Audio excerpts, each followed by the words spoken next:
এডিআৰিৰ oral বিলাক কেতিয়াৰ পৰা আৰম্ভ হ'ব চতুৰ্থ বৰ্গৰ পৰীক্ষাত পাছ কৰা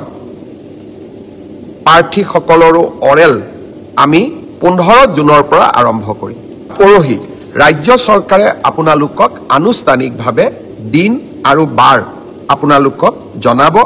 যিসকলে লিখিত পৰীক্ষা পাছ কৰিছে তেওঁলোকে এতিয়া কম্পিউটাৰ টেষ্ট ড্ৰাইভিং টেষ্ট বা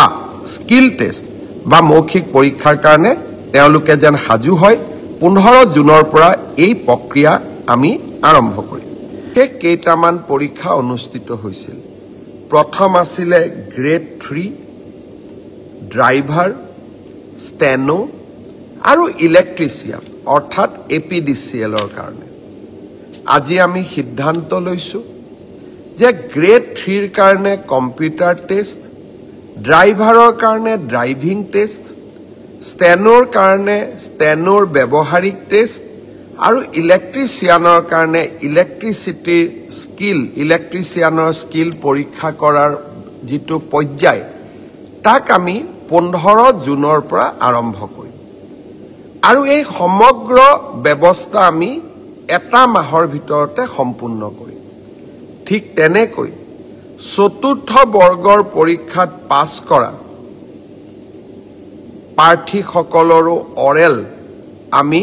15 জুনৰ পৰা আৰম্ভ কৰিম আৰু এমাহৰ ভিতৰত ইয়াক আমি সম্পূৰ্ণ কৰিম অলপ আজি বা কালি বা পৰহি ৰাজ্য চৰকাৰে আপোনালোকক আনুষ্ঠানিকভাৱে দিন আৰু বাৰ আপোনালোকক জনাব যিসকলে লিখিত পৰীক্ষা পাছ কৰিছে তেওঁলোকে এতিয়া কম্পিউটাৰ টেষ্ট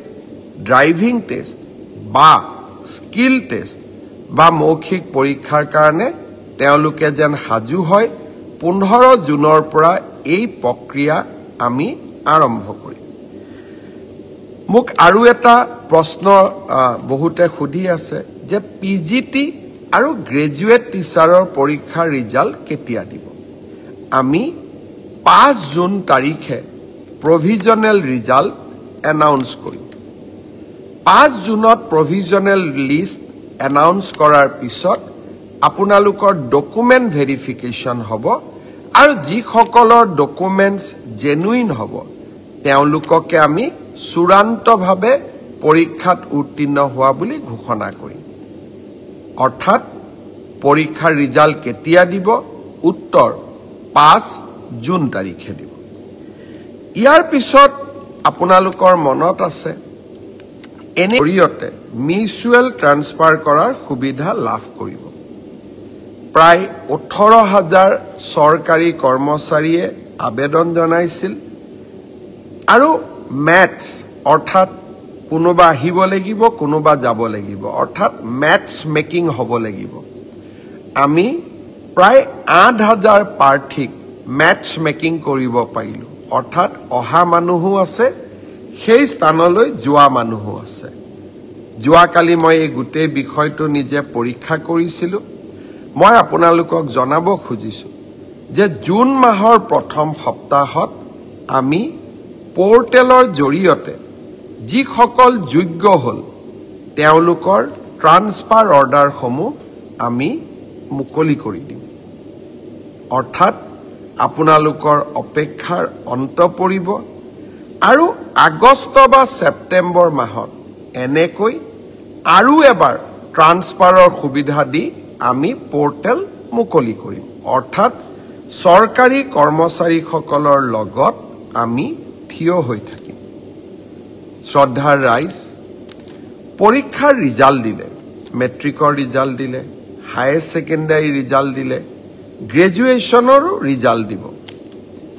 দুটা আঁচনি আমি আৰম্ভ কৰিব লাগিব ছাত্ৰ ছাত্ৰী সকলৰ বাবে গ্ৰেজুৱেচন এইবাৰ 2024 আৰু 25 চনত যিসকল ছাত্ৰ ছাত্ৰীয়ে গ্ৰেজুৱেচন পাছ কৰিলে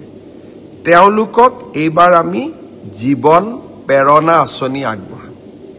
নিযুত মইনাৰ হিতাধিকাৰীসকলে এই আঁচনি লাভ নকৰে